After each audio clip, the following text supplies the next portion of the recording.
नमस्कार। अब तक के सभी समाचारों को लेकर आपके साथ मैं हूं सुखवीर। आप देख रहे हैं आपका अपना चैनल भिवानी हलचल। और आज की खबरें इस प्रकार से।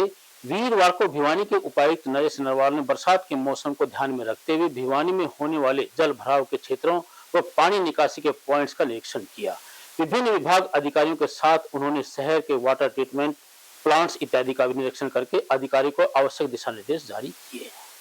उपायुक्त श्री नरेश नरवाल ने मानसून के मद्देनजर जन स्वास्थ्य विभाग, शहरी स्थानीय निकाय विभाग और हरियाणा शहरी विकास प्राधिकरण के अधिकारियों को साथ लेकर शहर में बरसाती पानी व सीवरेज की निर्बाध रूप से निकासी को लेकर की जा रही तैयारियों का जायजा लिया।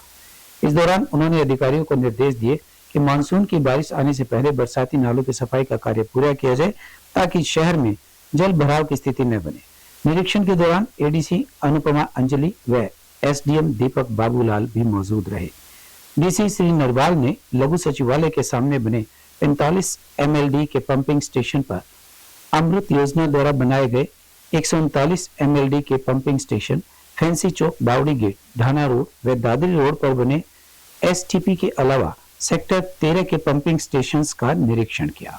उपायुक्त ने जन स्वास्थ्य विभाग के अधिकारियों को निर्देश दिए कि कोर्ट के सामने बने पंपिंग सेट के साथ सेक्टर 23 को जोड़ा जाए ताकि सेक्टर से बरसाती पानी की निकासी हो। वहीं उन्होंने अनेक स्थानों पर अधिकारियों को इसके बारे में समस्याओं से निजात दिलाने के लिए दिशा निर्देश दिए।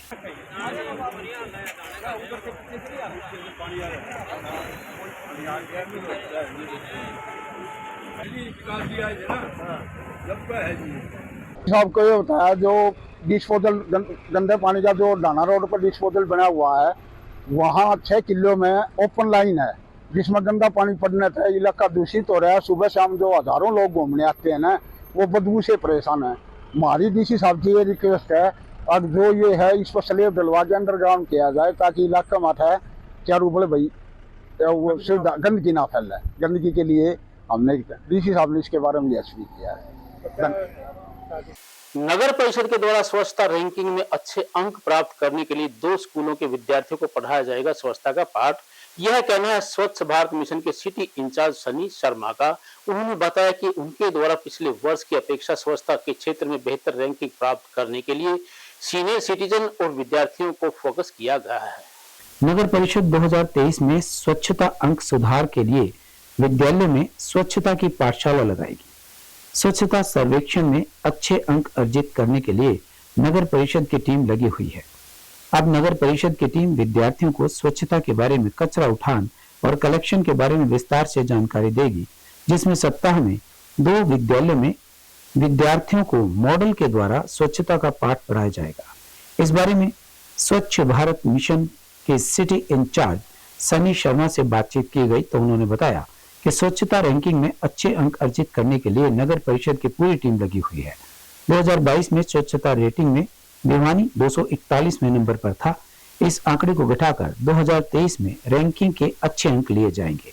इसी कारण सीनियर सिटीजन और विद्यार्थियों पर फोकस किया जाएगा। इसके लिए यह कार्य जुलाई के प्रथम सप्ताह से शुरू कर दिया जाएगा। जैसे स्वच्छ सर्वेक्षण 2023 की हम बात करते हैं या पिछले स्वच्छ सर्वेक्षण की बात करते हैं, तो पिछले स्वच्छ सर्वेक्षण के अंदर जैसे हमारी रैंकिंग के जो पैरामीटर्स थे, जो भी रैंकिंग के जो पॉइंट्स थे जिनकी जैसे हमारी रैंकिंग नहीं आ पाई, तो उसमें 3 चीज़ें आती हैं। एक आता है सर्विस लेवल प्रोग्रेस, एक आता है सर्टिफिकेशन और एक आता है सिटीजन वॉइस। तो मेन चीज़ जो सर्विस लेवल प्रोग्रेस है या सर्टिफिकेशन है वो म्यूनिसिपल काउंसिल के बिहाफ का है, जो म्यूनिसिपल काउंसिल खुद कर रही है, ठीक है। बट जो सिटीजन इंगेजमेंट है, जो सिटीजन इंगेजमेंट के मार्क्स होते हैं, इसका मतलब क्या था कि लोगों का इसके अंदर कितना योगदान है, लोगों का नगर परिषद के साथ या प्रशासन के साथ सफाई व्यवस्था के अंदर स्वच्छता के जो पैरामीटर्स है उसमें कितना योगदान है, वो मैटर करता है। तो अभी स्वच्छ सर्वेक्षण 2023 की अगर मैं बात करता हूँ तो इसमें मैं जो मेरी जो आम जनता जो भिवानी की है, मैं उनसे यही अपील करूँगा कि जो नगर परिषद द्वारा जो आपको सर्विसेज दी जा रही है, सर्विसेज मतलब कि डोर टू डोर का जैसे हमारा काम स्टार्ट हो रखा है, तो डोर टू डोर का काम स्टार्ट हो रखा है, उसमें कलेक्शन का भी है, ट्रांसपोर्टेशन भी है, प्रोसेसिंग भी है, उसमें डिस्पोज का भी उनको हमने काम अलॉट कर रखा है। तो जो हमारी जो Tulsian security service private limited जो थर्ड पार्टी एजेंसी है, जो भी काम कर रही है, कूड़ा उठान का जो काम कर रही है, ठीक है, तो मैं लोगों से ये करूँगा कि वो अपना काम कर रही है, नगर परिषद उस चीज़ की मॉनिटरिंग कर रहा है, बट लोगों से ये अपील है कि आप जगह जगह कचरा पॉइंट न बनाइए, क्योंकि हमारा जो मेन मकसद है, जो प्रशासन का, जो नगर परिषद का जो मेन मकसद है, वो जो हमारे जो सर्कुलर रोड, जो हमारे शहर के अंदर जो जीबीपी पॉइंट बने हुए हैं, जो गार्बेज वल्नरेबल पॉइंट है या जो सेकेंडरी पॉइंट है, उनको हमें ख़त्म करना है, उसको ब्यूटिफिकेशन में करना है। हमने योजना बनाई कि हमने ये देखा कि सबसे पहले हम शहर के उन पॉइंटों को चिन्हित करेंगे जो एक बड़ा गार्बेज पॉइंट बन चुके हैं, जहाँ पे लोग मतलब यूज टू हो चुके हैं उस पॉइंट के, वो ओपनली इसको डंप किए जा रहे हैं, कचरा पॉइंट बनाए जा रहे हैं।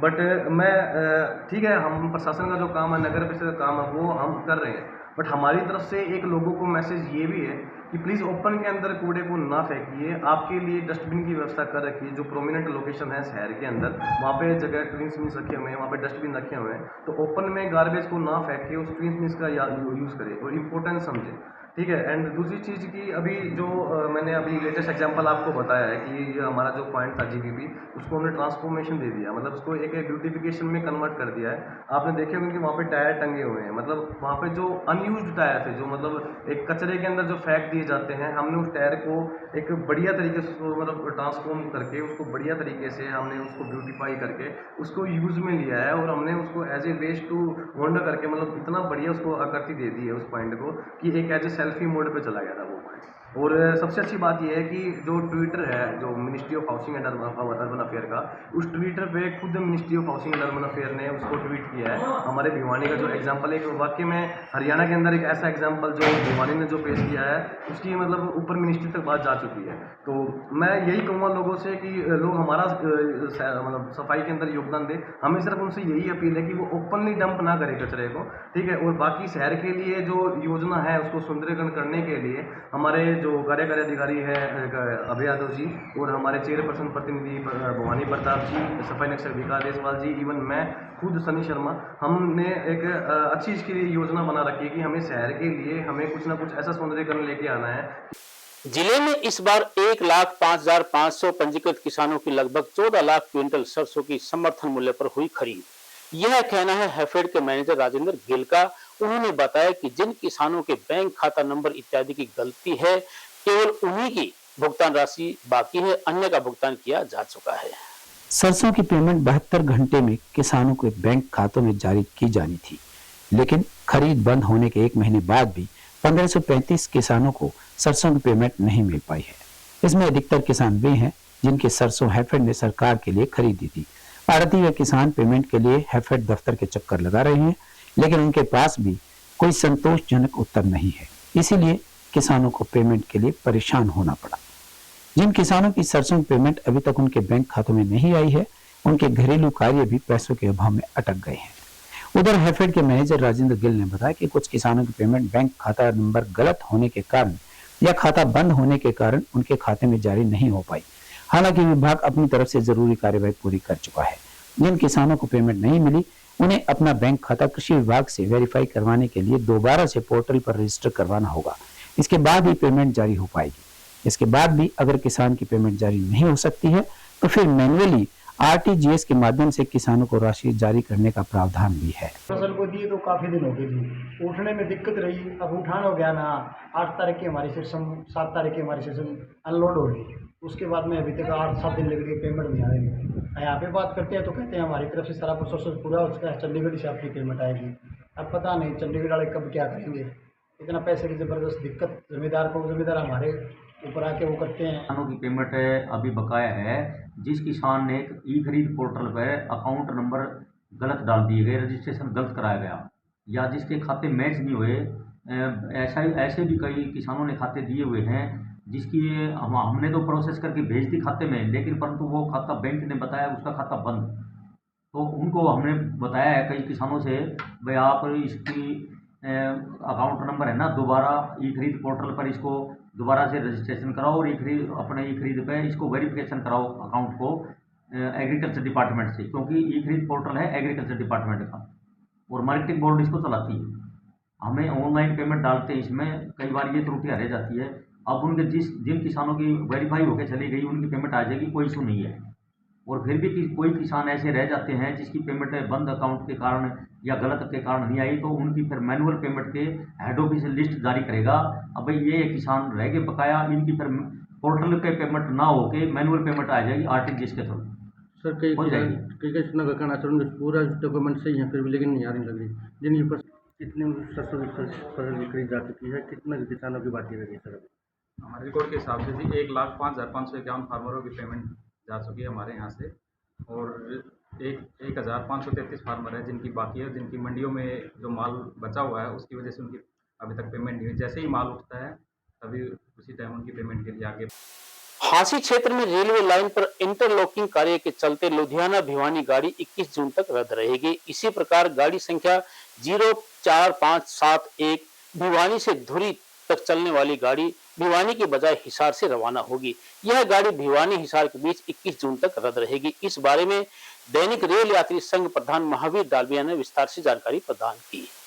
दैनिक रेल यात्री संघ के प्रधान महावीर डालमिया ने कहा कि हांसी में इंटरलॉकिंग कार्य चलने की वजह से ट्रेन को 21 जून तक रद्द किया गया है। उन्होंने कहा कि गाड़ी संख्या 04574 लुधियाना भिवानी 15 जून से 21 जून तक लुधियाना से प्रस्थान कर हिसार तक रहेगी। यह ट्रेन हिसार भिवानी के मध्य बंद रहेगी। इसी प्रकार गाड़ी संख्या 04571 भिवानी धुरी भिवानी के स्थान पर हिसार से प्रस्थान करेगी। यह ट्रेन भिवानी हिसार के बीच बंद रहेगी। गाड़ी संख्या 04782 रेवाड़ी बठिंडा 18 जून से 21 जून तक रेवाड़ी से प्रस्थान करेगी और यह ट्रेन भिवानी स्टेशन तक संचालित होगी। यह ट्रेन भिवानी बठिंडा के बीच रद्द रहेगी। साथ ही डालमिया ने बताया कि ट्रेन के अंदर नीर पानी की बोतल 15 रुपए MRP है, जिस पर उसे 20 रुपए में बेचा जा रहा है। उन्होंने कहा कि इन ट्रेन के अंदर MRP पर ही पानी बेचा जाना चाहिए। इस बारे में वो रेलवे विभाग से जल्द ही बात कर उचित कार्रवाई की मांग करेंगे।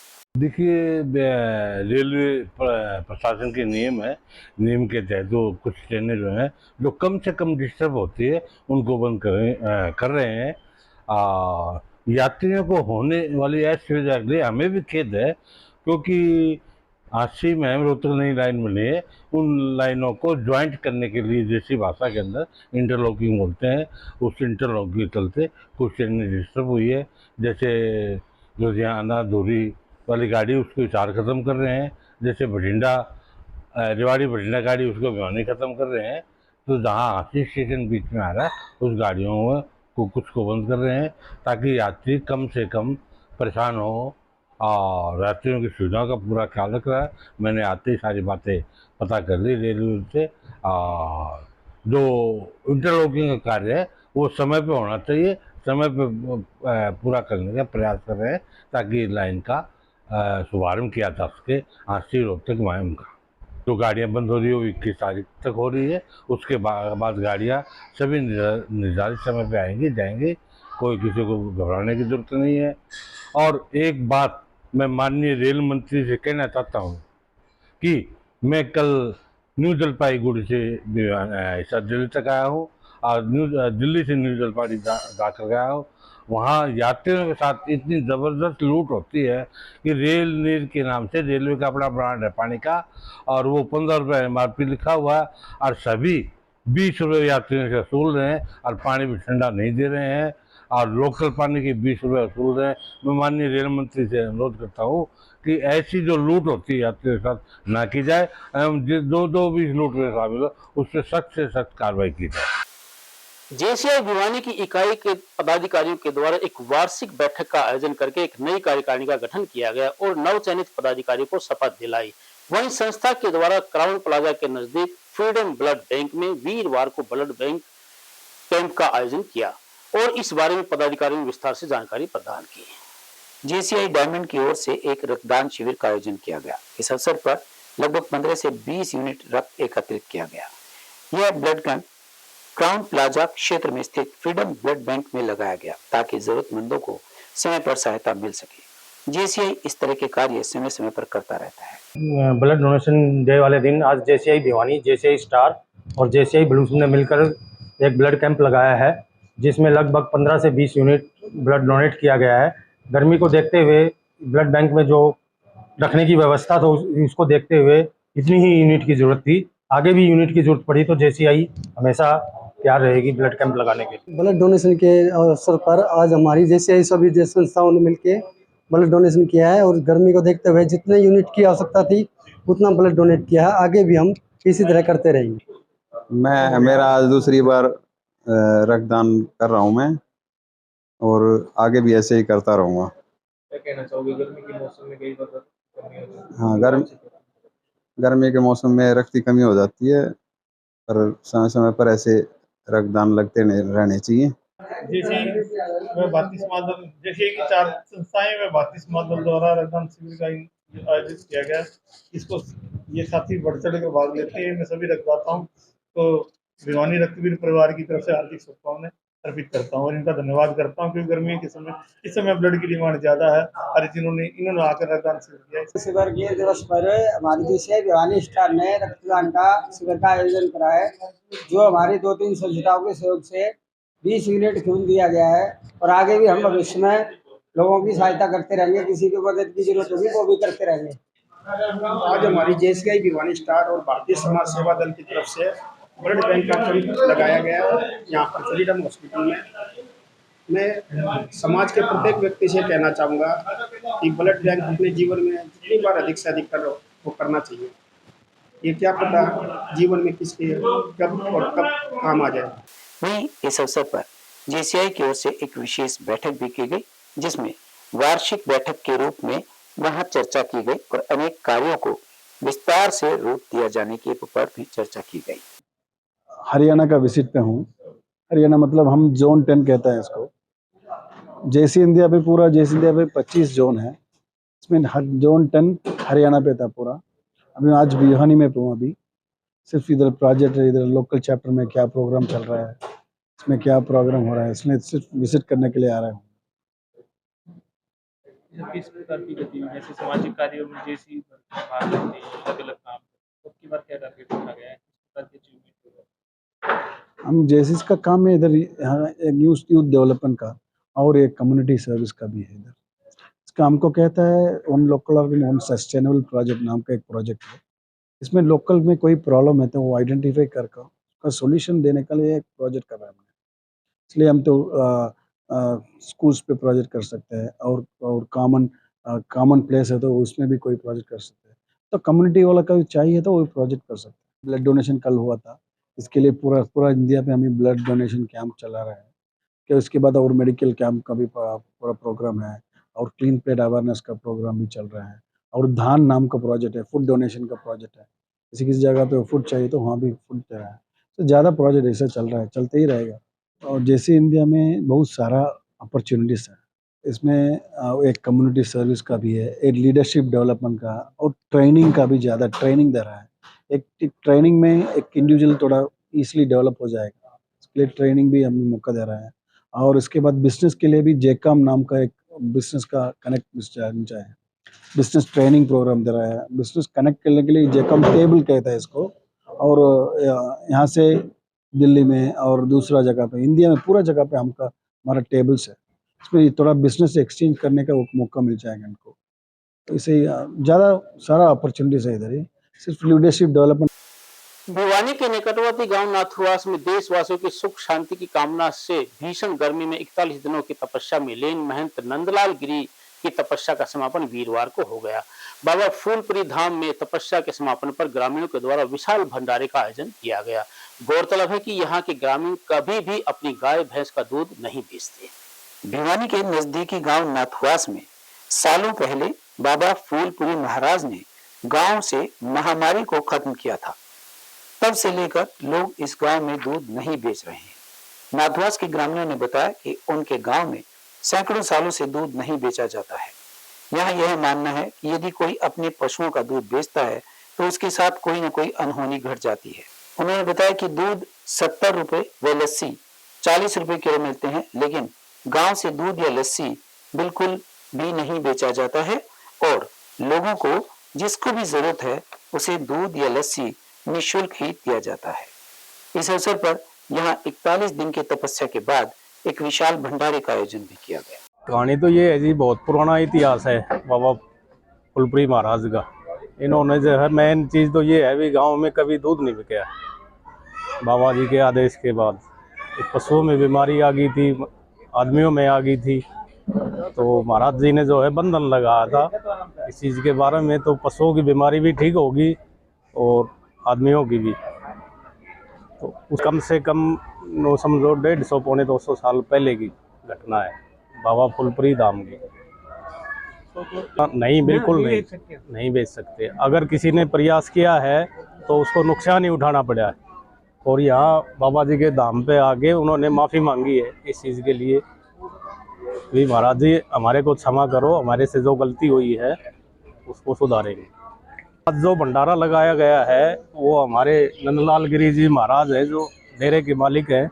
उन्होंने इनकी तपस्या पूरी हुई है 42 दिन की, तो 41 दिन की। तो उसके उपलक्ष्य में जो है आज गांव ने भंडारा लगाया है।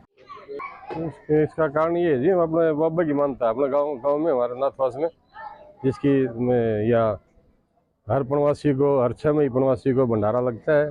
तो पीछे कोई बीमारी आई थी पुराने टाइम पे, उस बीमारी की वजह से ना बाबा ने मना करी थी। उस वहाँ मेरे उसी टाइम से जो है बंद कर रखा है दूध वूध बेचना। तो अपने गाँव का कोई भी आदमी दूध नहीं बेच सका, न बाहर नया।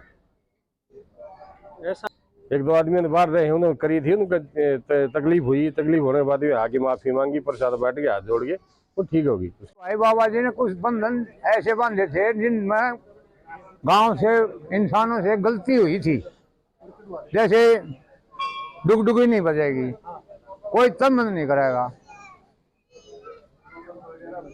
गांव में सांग नहीं होगा, दोगड़ पानी की नहीं आओगी। ऐसी ऐसी कुछ घटनाएं थी। वो किसी से होगी गलती। तो सन 70-71 में बीमारी आई थी भयंकर पशुओं में, और बाबा जी के चेले थे गंगापुरी और चंदनपुरी, वो हथवाड़ा जा रहे थे। गांव जाकर के चंदनपुरी को गांव जाकर के वहां से ले आया।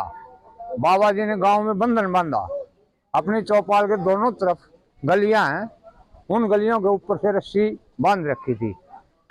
और ये बोला गया था गांव का कोई आदमी गांव के अंदर है तो अंदर ही रहेगा, और बाहर है तो बाहर ही रहेगा, न कि वो इधर उधर होगा। गांव के अंदर आग नहीं जलेगी किसी के भी, सब घर में शांति।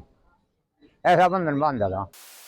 थाना सदर पुलिस भिवानी ने सीआईए स्टाफ 2 भिवानी के कार्य में बाधा डालने व जान से मारने की नीयत से पुलिस कर्मचारी पर गोली चलाने के मामले में 2 आरोपियों को गिरफ्तार कर लिया है। गौरतलब है कि इन आरोपियों ने औद्योगिक क्षेत्र भिवानी के निजी गेस्ट हाउस पर बीते दिनों गोलीबारी करने का अंजाम दिया था।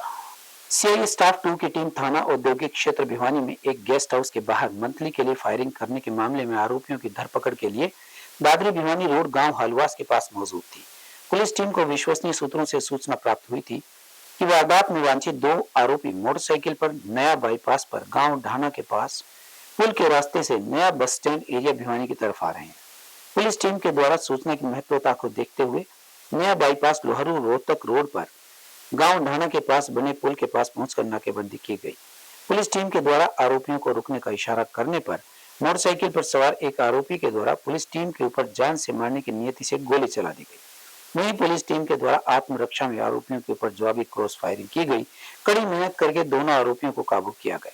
वहीं आरोपियों के घायल होने पर उन्हें इलाज के लिए सामान्य अस्पताल भिवानी में दाखिल करवाया गया। वहीं मौके से आरोपियों से 2 अवैध पिस्तौल बरामद किए गए। जांच इकाई के द्वारा आरोपियों से गहन पूछताछ जारी है।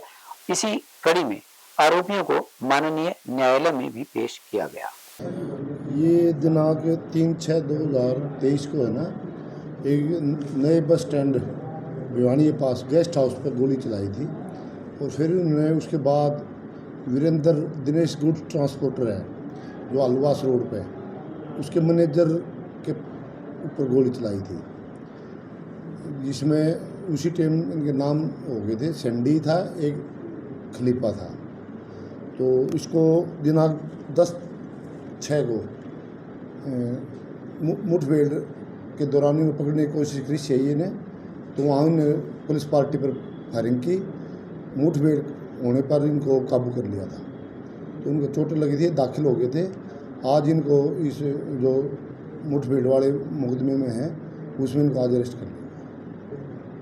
इन पर पहले भी इनका आपराधिक रिकॉर्ड है, इनके खिलाफ पहले भी मुकदमे दर्ज। कहाँ के रहने वाले, क्या नाम है? इनमें एक तो है शेंडी और सौरभ सनुपा सोनी, ये मेहताब दास डाणी भिवानी का है, और एक ऋतिक उर्फ खलीफा सनोप संजीव, ये वैसे तो अब पतराम गेट भिवानी रहता है लेकिन है रोहतक सैनीपुरा का रहने वाला।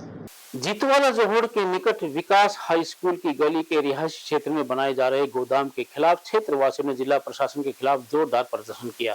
इस बारे में क्षेत्रवासियों का कहना है कि गोदाम बनाने के खिलाफ वे कई बार नगर परिषद कार्यालय व एडीसी कार्यालय में शिकायत कर चुके हैं, लेकिन उनकी समस्या का आज तक समाधान नहीं हुआ है। क्षेत्रवासियों ने कहा कि नगर परिषद में यहां पर बनाए जा रहे गोदाम को लेकर कई दिन पहले शिकायत दी गई थी, जिसे लेकर क्षेत्रवासियों में काफी रोष है। उन्होंने कहा कि उपायुक्त कार्यालय और एडीसी कार्यालय में भी उन्होंने इसकी शिकायत दी थी, लेकिन इसके ऊपर कोई कार्यवाही नहीं की गई। उनका कहना था कि शाम को नगर परिषद के कर्मचारी आए काम बंद करवाने के लिए, लेकिन उनके वापस जाने के बाद कार्य चालू रहा। उन्होंने कहा कि जब क्षेत्रवासियों ने बनाए जा रहे गोदाम को बंद करवाने की बात की तो उन्होंने अपील भी की, लेकिन दूसरे पक्ष ने झगड़ा शुरू कर दिया। इस मामले में उन्होंने आरोप लगाया कि नगर परिषद के अधिकारियों ने लापरवाही की है। पिछले कई दिनों से इसकी शिकायत लगातार की जा रही है, लेकिन उसकी तरफ कोई ध्यान नहीं दिया जा रहा। उन्होंने कहा कि रिहायशी क्षेत्र में गोदाम और अन्य चीजें बनाना गैर कानूनी है, यहाँ लोगों को आने जाने में भी परेशानी हो रही है।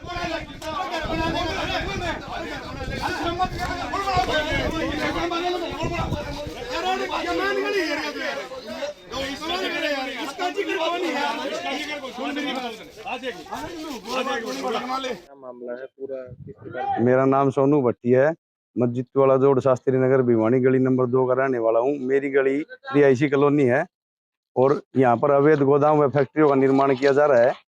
ठीक है, तो नगर परिषद को 35 दिन हो गए लिखित में शिकायत दिए, एक कॉपी डीसी साहब को, एक कॉपी डीसी मैडम को, एक कॉपी नगर परिषद, एक कॉपी सीएम विंडो। उसके ऊपर कोई कार्रवाई नहीं होने लग रही। बार बार 35 दिन से लगातार हम चक्कर लगा रहे हैं नगर परिषद के, डीसी ऑफिस के, डीसी ऑफिस के, फिर भी यहाँ कोई नहीं आ रहा। कल एक बार नगर परिषद का कर्मचारी आए थे शाम को 5 बजे और वो अपना काम बंद करवा के गए थे, फिर भी ये पैसे वाले लोग अपनी तानाशाही करके काम बंद नहीं कर रहे। अभी आपने देखा ही होगा, गुंडे भी बुला रखे इन्होंने। जब गली के और मोहल्ले के लोग एकत्रित होकर गए तो इन्होंने गुंडे बुलाने का प्रयास किया और लड़ाई झगड़े का भी प्रयास कर रहे हैं। बार बार दबाव बनाया जा रहा है नगर परिषद की तरफ से। बिल्डिंग इंस्पेक्टर ने अपना कार्य, जो उसका कार्य है मौका देखने का और ये नोटिस बनाने का, नोटिस बना के पता नहीं ईओ साहब को ना पिछले 25 बार मैं मिल चुका खुद पर्सनली और इतने फोन कर चुके। अभी भी ईओ साहब से बात हुई है, बोल रहे बंद तो करवा रखा, बंद तो करवा रखा, पर ना मौका देखने ईओ साहब आज तक नहीं आए हैं। पता नहीं क्यों नहीं आ रहे, वो कारण हमें नहीं पता, पर ये बिल्कुल गलत है। और ये गोदाम बन रहे हैं, यहाँ पर हमारी बहन बेटियों को आने जाने में परेशानी होती है। रात को यहाँ पर दारू पीकर हुड़दंगबाजी की जाती है। बार बार पुलिस प्रशासन को भी फोन किया गया, छीना झपटी भी हुई है, लूट खसोटी भी होती है यहाँ पर। और आमजन हमेशा परेशान रहता है ट्रैफिक की वजह से। बड़े बड़े ट्रक यहाँ पर रोड के ऊपर खड़े कर दिए जाते हैं गोदाम फैक्ट्री वालों की साइड से। बस यही है, हम चाह रहे हैं नगर परिषद इसमें पूर्ण रूप से कार्रवाई करे और जो भी इस पर उचित कार्रवाई बनती हो बनाए। भाई उरे दारू पीवनिया बैठे रहे छे, रात दिन मारा आने जाने वाली मुश्किल हो रही है। आज की खबरों में बस इतना ही। अब मुझे दीजिए इजाजत। देखते रहिए आपका अपना चैनल भिवानी हलचल।